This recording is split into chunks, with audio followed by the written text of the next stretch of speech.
اللعين الرجيم بسم الله الرحمن الرحيم الحمد لله رب العالمين الرحمن الرحيم مالك يوم الدين الصلاة والسلام على أشرف الأنبياء والمرسلين سيدنا ونبينا وشفيع ذنوبنا حبيب إله العالمين أبي القاسم محمد اللهم صل على محمد وآل محمد وعجل وأهل بيته الطيبين الطاهرين المعصومين المنتخبين المنتجبين الهداة المهديين الذين أذهب الله عنهم الرجس وطهرهم تطهيرا اللهم صل على محمد ولعنة الله على أعدائهم ملعونين من يوم عداوتهم إلى قيام يوم الدين أما بعد فقد قال علي بن موسى الرضا عليه الصلاة والسلام في زيارة أخته المعصومة سبحان الله سبحان الله أتقرب إلى الله بحبكم والبراءة من أعدائكم صلوات اللهم صل على محمد وآل محمد بی بی کی ماشاءاللہ بہت خوب شہادت کا دن ہے سبحان اور ہم سب یہاں پہ مہمان ہیں بی بی کے. ماشاءاللہ ماشاءاللہ تو ابتدائے گفتگو ہی میں گزارش کروں گا جس مقصد کے لیے یہاں پہ ہم بی بی کے مہمان بنے ہیں، جس ہدف کے لیے ہم سفر کر کے قم آئے ہیں، ماشاءاللہ خداوند متعال اس بی بی کے صدقے میں، اس بی بی کی مصیبتوں کے صدقے میں، اس بی بی پر آنے والی مشکلات کے صدقے میں ہم سب کو اس مقصد اور ہدف تک پہنچنے میں ہماری نصرت فرمائے اور ہم سبحان اس ہدف کو حاصل کرنے میں خود بی بی کی ہمارے اوپر نظر ہو، شفقت ہو، بی بی کا خصوصی لطف ہم سب کو شامل حال ہو. ان دعاؤں کی قبولیت کے لیے بلند آواز کے ساتھ صلوات پڑھیں. اللهم صل على محمد وآل محمد وعجل فرجهم سبحان اللہ سبحان اللہ. آغا صاحب نے بہت اچھے انداز میں گفتگو فرمائی ہے. ہم سب معزوز ہو رہے تھے اور چاہ رہے تھے کہ مزید آغا صاحب گفتگو کرتے رہیں، لیکن آغا صاحب نے بہرحال مناسب شاید یہی سمجھا ہے کہ تو جس طرح کے جو دوست آغا صاحب کی گفتگو میں موجود تھے مستحضر ہیں. آغا صاحب نے سیدہ معصومہ کی زیارت کے اس جملے کے فَإِنَّ لَكَ عِندَ اللَّهِ شَأْنًا مِنَ الشَّأْنِ کا مقایسہ تقریباً کیا ہے زیارت جامعہ کبیرہ کے اس جملے کے ساتھ. سبحان اللہ ماشاءاللہ ماشاءاللہ بہت واقعاً ہم نے استفادہ کیا بحر بردی میں جاؤ آج بیانات حضرت علی. بندہ ناچیز بھی برحال پتہ تو نہیں تھا کہ آغا صاحب کس موضوع پہ گفتگو کریں گے. اب یہ حسن اتفاق ہے. تو ہم نے بھی زیارت حضرت معصومہ سلام اللہ علیہا میں سے چند ایک جملے انتخاب کیے ہیں ماشاءاللہ اور آپ کے سامنے جو ٹوٹی پھوٹی گزارشات رکھنا چاہ رہا ہوں وہ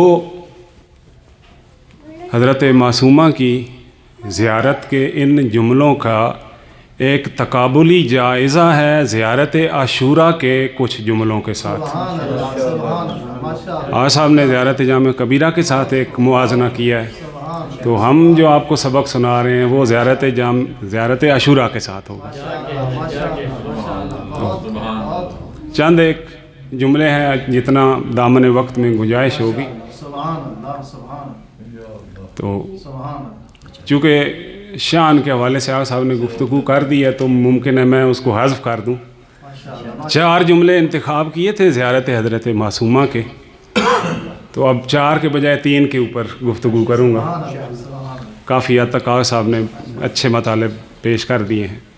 ماشاء اللہ تو ایک جملہ وہی جو ابھی میں نے سرلوح کلام قرار دیا ہے، اتقربوا الی اللہ بحبکم والبراءۃ من اعدائکم، زیارت حضرت معصومہ کے اندر موجود ہے۔ سبحان اللہ سبحان اللہ ماشاء اللہ لیکن آخر میں اس جملے کی طرف جاؤں گا۔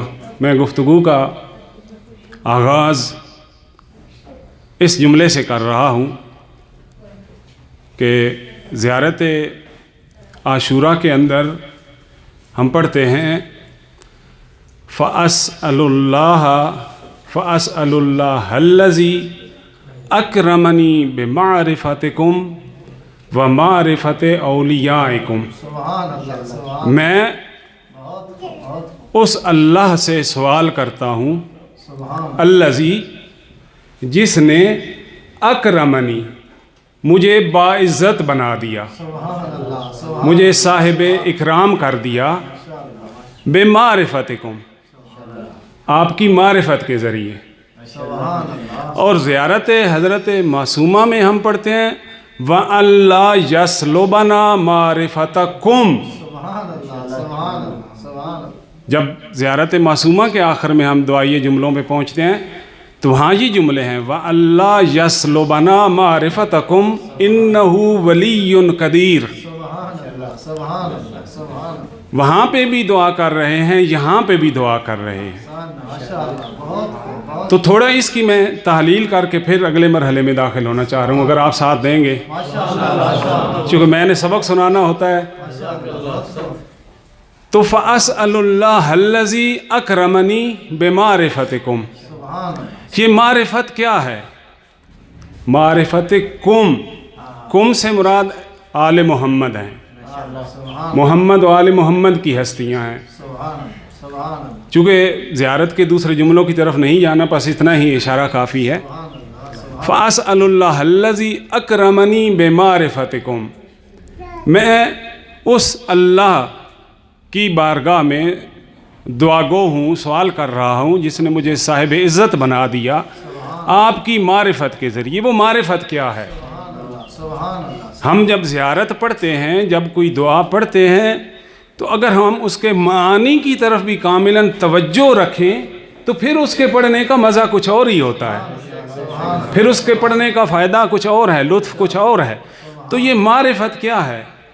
علماء کرام نے معرفت کے 4 مرتبے بیان کیے ہیں۔ ماشاء اللہ ماشاء اللہ بہت پہلے میں تھوڑا اس کی وضاحت کر لوں، پھر آپ کو جو پیغام پہنچانا چاہ رہا ہوں۔ معرفت کے 4 درجے ہیں۔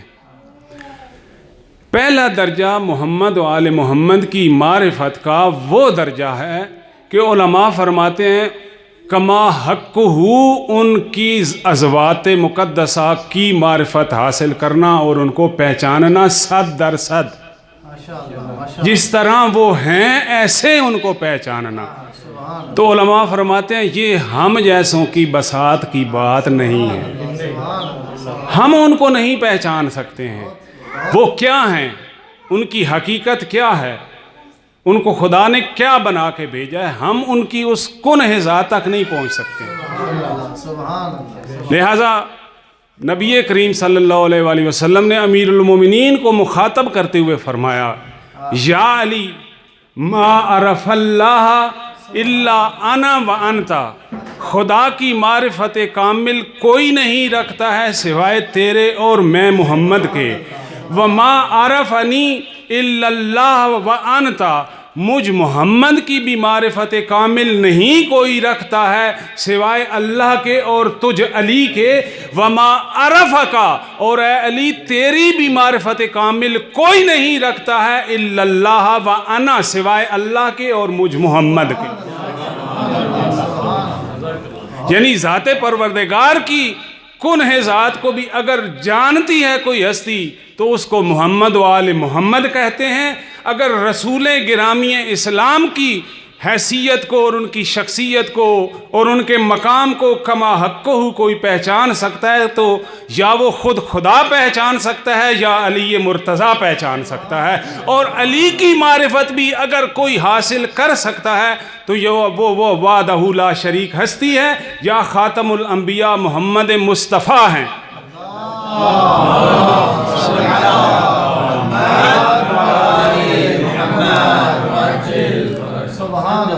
بس جب پیغمبر کو اور امیر المومنین کو سوائے خدا کے اور خود ان کے اور کوئی نہیں پہچان سکتا تو پھر ہم کون ہوتے ہیں؟ لہذا یہ تو ہم اقرار کرتے ہیں کہ ہم اس حد تک نہیں ہیں، ہماری بساط نہیں ہے کہ ہم ان کو پہچان سکیں کما حق ہو۔ تو یہ پہلا مرحلہ ہے معرفت کا، لیکن معرفت کے 3 اور مراحل بھی ہیں۔ دوسرا مرحلہ کیا ہے؟ دوسرا مرحلہ یہ ہے کہ ان کی کنہ ذات کو بے شک ہم نہیں پہچان سکتے، کوئی نہیں پہچان سکتا سوائے خدا کے اور پیغمبر اور امیر المومنین کے، لیکن ان کے ان مقامات اور ان ذوات مقدسہ سے ہٹ کے ایک ان کے اسرار ہیں، رموز ہیں، ان کو پہچاننا اور پھر ان کی حفاظت کرنا، ان کو محفوظ رکھنا، ان کو اپنے سینوں میں باندھ رکھنا، دشمن تک نہ پہنچنے دینا، یہ بھی ایک معرفت کا مقام ہے۔ تو یہ مقام اگرچہ محدود نہیں ہے انہی معصوم ہستیوں تک، لیکن اتنا آسان بھی نہیں ہے کہ ہر کوئی اس کو حاصل کر سکے۔ اس کے لیے بھی پھر مدارج کی ضرورت ہے۔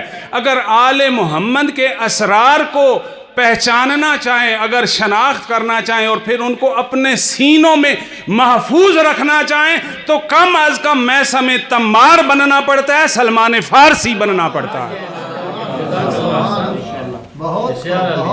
وگرنہ بڑے بڑے اصحاب پیغمبر ہوں، اصحاب امیر المومنین ہوں، اصحاب امام مجتبیٰ ہوں، امام شہید کربلا کے اصحاب ہوں، ہر صحابی کے اندر بھی یہ ظرفیت نہیں ہے کہ ان کے اسرار کو پہلے پہچانے اور پھر اپنے سینے میں محفوظ رکھ سکے۔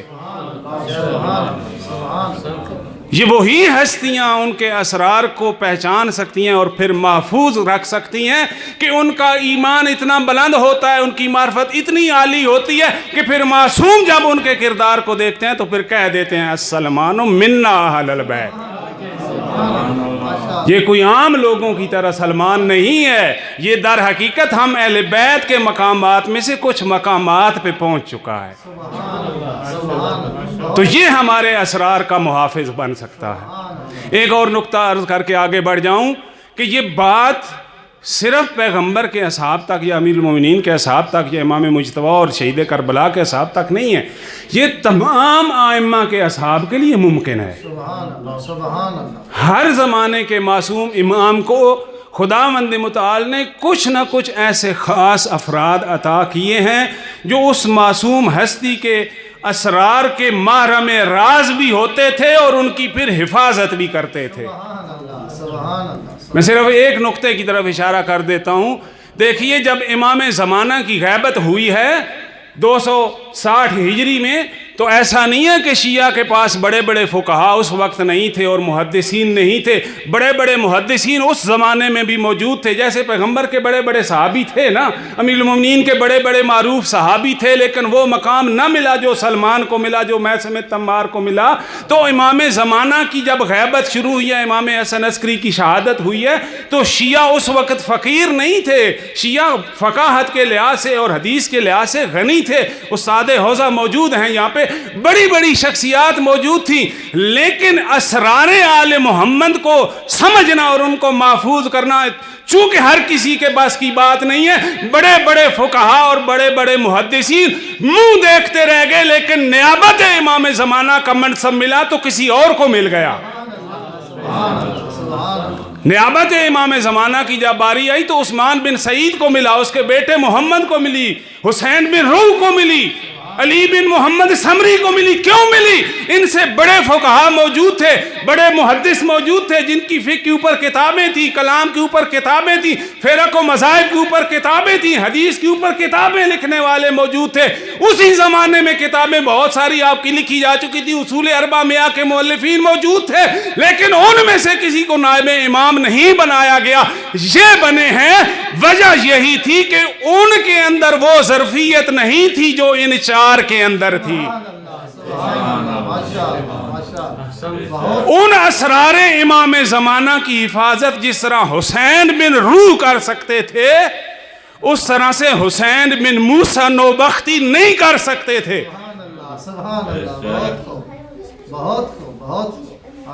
تو یہ معرفت کا دوسرا درجہ ہے۔ انسان بڑا عالم بن جائے، بڑا فقیہ بن جائے، یہ ایک مقام ضرور ہے، لیکن اسرار آل محمد کو اپنے سینے میں محفوظ کرنا کوئی اور بات ہے۔ تیسرا مرحلہ معرفت کا جو اس مرحلے سے پائین ہے، اگرچہ وہ اتنا آسان نہیں ہے، اتنا سادہ نہیں ہے، لیکن ان پہلے والے دو مقامات کی نسبت آسان ہے۔ وہ کیا ہے؟ وہ علماء فرماتے ہیں محمد و آل محمد کے مقامات کو پہچاننا، ان سے اطلاع رکھنا۔ وہ مقامات کیا ہیں؟ وہ ان کا مقام علم ہے، وہ ان کا مقام حلم ہے، وہ ان کا مقام شجاعت ہے، وہ ان کی مقام سماحت ہے، وہ ان کی امامت ہے، وہ ان کی ولایت ہے۔ غیر اللہ تمام موجودات کے لیے محمد و آل محمد کو امام اور پیشوا ماننے کو اور اس اعتراف کو معرفت کا تیسرا درجہ کہتے ہیں۔ یعنی انسان اس درجے پہ فائز ہو جائے کہ وہ بالتفصیل اور تمام وضاحت کے ساتھ یہ بات سمجھتا بھی ہو اور بیان کر سکتا ہو، خود بھی پہچانے، دوسروں کو بھی بتا سکتا ہو کہ ما سوی اللہ جتنی مخلوقات ہیں سب کے لیے خدا نے ان 14 ہستیوں کو مفترض و طاعہ بنا کے بھیجا ہے، سب کے اوپر ان کی اطاعت واجب رکھی ہے۔ اس مرحلے کو پہچاننے کا نام ہے معرفت کا تیسرا درجہ۔ تو یہ معرفت کا درجہ کن لوگوں کو حاصل ہے؟ یہ علماء فرماتے ہیں یہ درجہ ان ہستیوں کو حاصل ہے جن کو آپ فقیہ کہتے ہیں، جنہیں آپ عارف کہتے ہیں، جنہیں آپ متکلم کہتے ہیں، جنہیں آپ محدث کہتے ہیں، یعنی جنہوں نے کلام معصومین علیہم الصلاۃ والسلام کو اس طرح سے پرکھا ہے جسے آپ کہتے ہیں بال کی کھال اتارنا، جنہوں نے اس طرح سے کلام امام کو، احادیث معصومین کو، قرآن کریم کو، 14 کے فرمان کو اس انداز میں پرکھ رکھا ہو اور وہ ایک نتیجے تک پہنچے ہوں، پھر ان کو معرفت کا یہ تیسرا درجہ ملتا ہے، جس میں آپ کے تمام مراجع اعظام ہو سکتے ہیں، تمام فقہا، آیات اعظام، علماء، بزرگان، وہ سب اس درجے پہ ہیں۔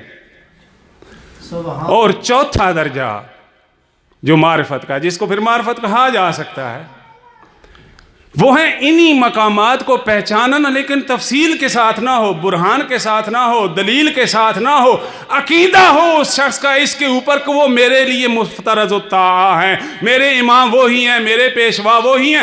علم لینا ہے تو ادھر سے ملے گا، حلم لینا ہے تو ادھر سے ملے گا، شجاعت ملے گی تو وہیں سے ملے گی، سخاوت ملے گی تو وہیں سے ملے گی۔ جس کا یہ عقیدہ ہو وہ بھی آل محمد کا عارف ہے، وہ جاہل نہیں ہے، وہ مومن ہے، ان کی معرفت رکھتا ہے، لیکن اس کا مقام کیا ہے؟ یہ ایک عام مومن ہے۔ سبحان اللہ، سبحان اللہ۔ یہ سب سے پائین درجہ ہے معرفت کا، جس کو علماء کہتے ہیں یہ عوام مومنین کے لیے، جو عوام ہیں، عام ہیں، جو پڑھے لکھے نہیں ہیں، لیکن آل محمد کے تب وہ سمجھے جائیں گے جب کم از کم اس حد تک ان کو آل محمد کی معرفت ہو، وہ سمجھتے ہوں کہ بعد از خدا اگر کوئی ہستی ہمارے اوپر حق رکھتی ہے کہ ہم نے اس کی اطاعت کرنی ہے اور واجب ہے اس کی اطاعت کرنا، تو وہ محمد و آل محمد ہے۔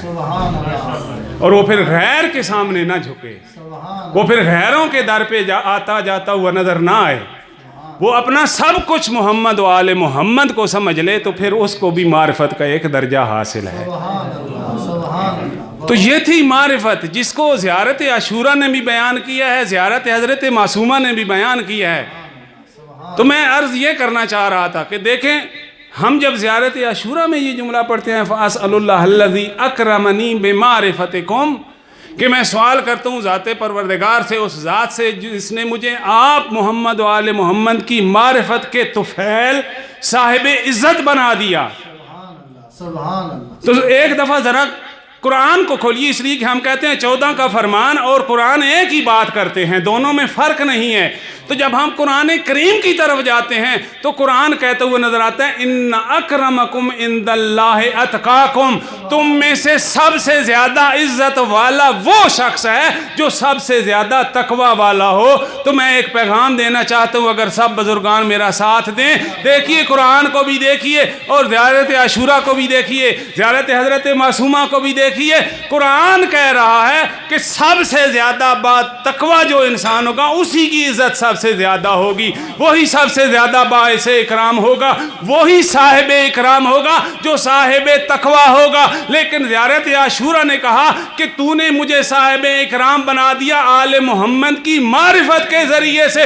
قرآن کہہ رہا ہے صاحب عزت وہ ہے جو متقی ہو، زیارت عاشوراء کہہ رہی ہے کہ عزت ملتی ہے ان کی معرفت کے ذریعے سے۔ تو پھر نتیجہ نکالنا پڑے گا۔ ہم جو دکترا اور سطح 4 تک پڑھتے رہے ہیں تو کوئی تو اس کا معنی ہم بھی نکال سکیں، تو جہاں مطلب یہ بنتا ہے کہ دیکھیے یہاں پر آپ خلط ملط نہ کیجئے گا۔ قرآن نے اگر کہا ہے کہ سب سے زیادہ باعزت وہی ہوگا جو سب سے زیادہ متقی ہوگا، اور زیارت عاشوراء نے کہا ہے کہ انسان صاحب اکرام اور صاحب احترام تب بنتا ہے جب اسے آل محمد کی معرفت حاصل ہوتی ہے۔ تو قرآن گویا آل محمد کے در کی طرف رہنمائی کر رہا ہے کہ دیکھو جب تمہیں آل محمد کی معرفت کی ضرورت ہو تو پہلے اپنے دل کو پاک کر لینا، پہلے متقی ہو جانا، پرہیزگار بن کے آل محمد کے در پہ چلے جانا، خدا تمہیں ان کی معرفت عطا کرے گا، اور جب تمہیں آل محمد کی معرفت مل جائے گی تم صاحب عزت بن جاؤ گے۔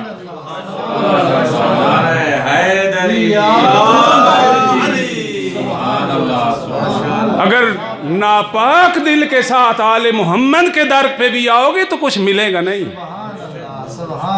پاکیزہ دل کے ساتھ، پاک قلوب کے ساتھ تزکیہ نفس کر کے ان کے در پہ آؤ، پھر یہاں سے سب کچھ ملے گا۔ تو جب یہ معرفت ہے، اور آل محمد کی معرفت کا فائدہ یہ ہے کہ ان کی معرفت حاصل کرنے کے نتیجے میں ذات پروردگار انسان کو عزت بھی دیتی ہے، اکرام بھی ملتا ہے، احترام بھی ملتا ہے۔ تو جب میں حرم حضرت معصومہ میں جاتا ہوں، بی بی کی زری کی طرف متوجہ ہوتا ہوں، میرا سب کا سب وہاں پہ جمجور ہوتا ہے، پوری دنیا کو بھول کے میں خدا کے حضور بی بی کو وسیلہ بنا کے کہہ رہا ہوتا ہوں وَأَلَّا يَسْلُبَنَا مَعْرِفَتَكُمْ، خدایا اس بی بی کے صدقے میں جس کے در پہ آیا کھڑا ہوں، آل محمد کی معرفت ہم سے سلب نہ کرنا، جو تو نے ان کی پہچان ہمیں دی ہے وہ ہم سے چھین نہ لینا۔ تو گویا میں کہنا یہ چاہتا ہوں خدایا تو نے مجھے قوم میں بلا کے بی بی کے در کا مہمان بنا کے جو عزت دی ہے، جو اکرام دیا ہے، وہ باقی رکھنا، مجھ سے چھین نہ لینا۔ نعرہ تکبیر، نعرہ رسالت، نعرہ حیدری، محمد و آل محمد بلند تر صلوات۔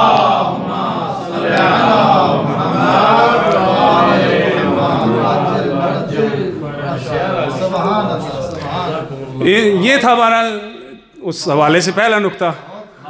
اگر یہیں پہ تھک گئے ہیں تو میں ختم کر دیتا ہوں، اگر اجازت ہے تو میں ایک دو اور ٹوٹے پھوٹے الفاظ۔